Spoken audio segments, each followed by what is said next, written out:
నమస్తే.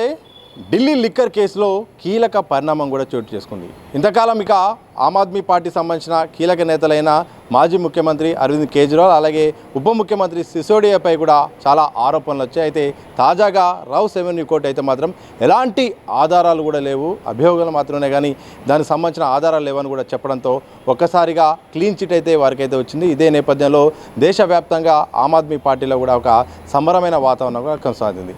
మరోవైపు ఆమ్ ఆద్మీ సంబంధించిన చీఫ్ అయితే మాత్రం కేజ్రీవాల్ కూడా కంటతడి కూడా పెట్టారు. నాపై అనవసరంగా ఆరోపణలు చేశారు, రాజకీయంగా దెబ్బతీయడానికి ఈ ప్రయత్నం చేశారని కూడా ఆయన రెస్పాండ్ అయ్యారు. ఇక ఇదే అంశంపై మాట్లాడతాం. మనతో పాటు ఆమ్ ఆద్మీ పార్టీ తెలంగాణ సంబంధించిన అధికార ప్రతినిధి డాక్టర్ దిడ్డి సుధాకర్ గారు ఉన్నారు. సార్, కీలకమైన తీర్పు వచ్చింది, రౌస్ అవెన్యూ కోర్టు అయితే ఇచ్చింది. ఎట్లా ఫీల్ అవుతున్నారు, ఏం చెప్పదలుచుకున్నారు? సత్యమేవ జయతే అంటారు. ఎప్పటికన్నా కానీ సత్యానికి నిలకడగా అయినా కానీ నిజం తెలుస్తుందంటారు. Know that what happened. ఇది మేము ముందు నుంచి ఊహిస్తున్నదే, కానీ ఇంత తొందరగా కూడా వస్తుందని నేను అనుకోలేదు, ఎక్స్పెక్ట్ చేయాలి ఇంత తొందరగా కూడా వస్తుందని. ఎందుకంటే ఇంకా నానుస్తారు, ఒక 2-3 years లాగుతారు అని చెప్పి అనుకున్నాను, కానీ ఇంత తొందరగా వస్తుందని నేను ఎక్స్పెక్ట్ చేయలేదు. ఇక్కడ ఏంటంటే మొదటి నుంచి కూడా దాదాపు 5-6 సంవత్సరాల నుంచి కూడా దాదాపు ఏదో పద్ధతుల్లో కేజ్రీవాల్ని తర్వాత ఆమ్ ఆద్మీ పార్టీని మొత్తం తుడిచేయడానికో, లేకపోతే వాళ్ళని లోపల పెట్టుకోవడానికో, లేకపోతే ఢిల్లీ గవర్నమెంట్ని తీసుకోవడానికో రకరకాల పద్ధతులు చేశారు. Not only Aam Aadmi Party, మనకి ఎప్పుడైతే యూపీఏ గవర్నమెంట్ వచ్చిన తర్వాత ఈడీ సిబిఐలను ఉపయోగించి దాదాపు 5,000 పైన కేసులు వేశారు. 5,223 సంథింగ్ ఎంతో నెంబర్ ఉంది, అది ఇంకా కొత్త నెంబర్ నాకు తెలియదు.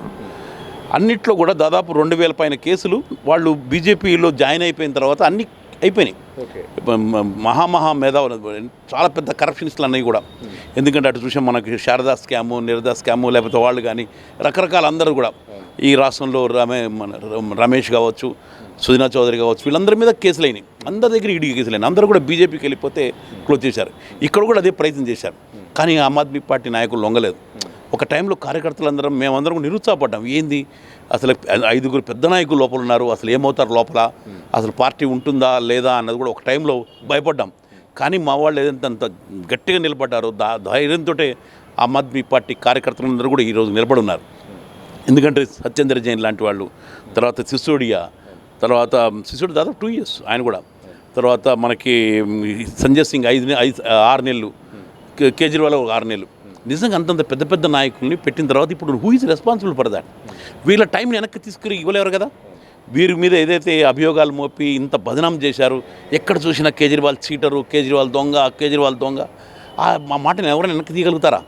నిజంగా ఎంత దారుణంగా ప్రచారం చేశారంటే అంత దారుణంగా చేసి ఇప్పుడు హూ ఈజ్ రెస్పాన్సిబుల్? నేను ఇప్పుడు అడుగుతున్నాను ఏంటంటే దీనికి బాధ్యులు ఎవరు? They must resign. వాళ్ళు రిజైన్ చేయాలి. ఈడీని ప్రేరేపించి చేయించిన కేసులు ఎవరు? అమిత్ షా కదా, మొహమ్మద్ షా కదా. They have to resign. సిగ్గుతో తల వంచుకోవాల్సిన పరిస్థితి ఈరోజు భారతదేశంలో. ఒక టైంలో కేజ్రీవాల్ అంటే ఒక ఎడ్యుకేషన్ మోడల్ కావచ్చు, లేకపోతే అన్న మోడల్ కావచ్చు, వీటన్నిటికీ చెప్పిన మోడల్ని తీసుకొచ్చిన ఆయన్ని ఈరోజు ఇటువంటి చేయడం అనేది, ఈరోజు ఈడీ తన దగ్గర ఏమాత్రం పత్రాలు లేవు అని చెప్పి వదిలిపెట్టడం చూస్తే నిజంగా ఎంత దారుణంగా మన న్యాయ వ్యవస్థ కానీ ఈడీ కానీ మన ప్రభుత్వాలు కానీ పనిచేస్తాయని తెలుస్తుంది. దీనికి తప్పనిసరిగా వెనకాల ఉన్న వాళ్ళు సిగ్గుతో తల వంచుకోవాలి. నన్ను అడిగితే నిజంగా ప్రజలు తరిమి కొట్టాలి ఇటువంటి వాళ్ళని, ఎవరున్నా కానీ, ఎవరైనా కావచ్చు. ఎందుకంటే 6 నెలలు కేజ్రీవాల్ గారు జైల్లో ఉన్నారంటే మామూలు మాట, మన సిసోడియా గారు 2 years జైల్లో ఉన్నారంటే మామూలు మాట. నిజంగా ఆ టైంలో ఏమైనా జరుగుంటే ప్రభుత్వాలు కూడా, ఈరోజు ఢిల్లీ ప్రభుత్వం కూడా కూలిపోవడానికి కారణం ఇదే కదా, ఈ లిక్కర్ స్కామ్ అనే కదా. ఈరోజు ఏం లేదని ప్రూవ్ అయిన తర్వాత మళ్ళీ ఎన్నికలు పెట్టాల్సిందే నన్ను అడిగితే కనుక. నిజంగా ప్రజాస్వామ్యం అనేది ఉంటే మళ్ళీ ఎన్నికలు జరిపించండి, మళ్ళీ ఈరోజు నిలబెట్టమని అడుగుతున్నాను నేను. కానీ అది జరగదు మన దగ్గర ప్రజాస్వామ్యాన్ని కూని చేసి ఈరోజు రాష్ట్ర ప్రభుత్వాలను కొలబడుతున్నారు, ఎమ్మెల్యేలను కొంటున్నారు, రకరకాల పద్ధతులు చేస్తున్నారు. ఈరోజు దేశమే తాకట్టు పెట్టబడిందని చెప్పి మనకు కనబడుతున్నాయి. ఈరోజు మనకి ట్రంప్కి ఈరోజు లొంగిపోయి ఈరోజు ప్రభుత్వం నడుస్తున్నట్టుగా మనకు కనబడుతుంది. ఇదేమో మనకి మనం నిన్న మాట్లాడుతుంటే నాకు సిగ్గేస్తుంది. ఫాదర్ ల్యాండ్ అదట, మదర్ ల్యాండ్ ఇదా? నిజంగా ఎంత దారుణమైన మాటలు అయింది. ఒక ప్రైమ్ మినిస్టర్ అని కూడా మాట్లాడే మాటలా? ఇటువంటి పరిస్థితులు మనం ఉన్నాం. ఏమైనా అదొకటి వదిలిపెట్టినా ఇక్కడ ఈరోజు నిజంగా అద్భుతమైన విజయం. ఈరోజు సాయంత్రం మా ఆఫీసులో మేము విజయోత్సవాలు జరుపుకుంటున్నాం. ఎందుకంటే ఇది మరి ఇంకొకరు జరగకూడదు, ఇంకొక పార్టీలకో ఇంకొకరికి జరగకూడదు. ఈడీ సిబిఐలు ఈ పద్ధతులు చేయడం అనేది నిజంగా దారుణమైనది. దాంట్లో బాధ్యులని వాళ్ళ మీద కేసులు పెట్టాల్సిందే. సుమోటోగా తీసుకోమని అడుగుతున్నాం మేము. వీటన్నిటిని కూడా సుమోటోగా తీసుకోండి, లేకపోతే రాజీనామా చేయండి. ఈరోజు ప్రజాస్వామ్యం నిలబెట్టడానికైతే కనుక ఇంకెన్నో ఈడీ సిబిఐ కేసులు వేలలో ఉన్నాయని తెలిసి వస్తున్నాయి. వీటన్నిటిని కూడా ఒకసారి ప్రక్షాళన చేయమని చెప్పి ఆమ్ ఆద్మీ పార్టీ తరఫున మేము డిమాండ్ చేస్తున్నాం. సిబిఐ ఈడీ అంటే ఒక రకమైన భరోసా చాలామంది కూడా ఉండేది. కానీ ఈరోజు రౌస్ రెవెన్యూ కోర్టు చెప్పిన దాని ప్రకారం అయితే మాత్రం ఆధారాలు అనేది సరిగా లేవు, వీళ్ళనైతే మాత్రం ఎక్కడ కూడా సమస్య అయితే కనిపించడం, ప్రూఫ్స్ లేవు అని కూడా చెప్పింది.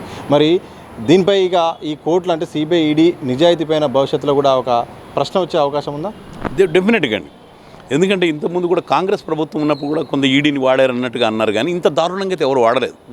జనరల్గా అధికారంలో ఉన్న ప్రభుత్వాలు జనరల్గా వాడటంలో సహజమే, నేనేమి పెద్ద అనుకోవట్లేదు. కానీ ఇంత దారుణంగా వాడటం మాత్రం ఎప్పుడు చూడలేదు. ఎందుకంటే జగన్ భుజబల్ లాంటి వాళ్ళు, లేకపోతే శారదా స్కామ్లు ఉన్నవాళ్ళు, వేల కోట్ల రూపాయలు తిన్నవాళ్ళని ఈరోజు వారి పార్టీలో చేర్చుకోవడం అంటే ఈడీ సిబిఐ కేసులు పెట్టి చేస్తున్నారు.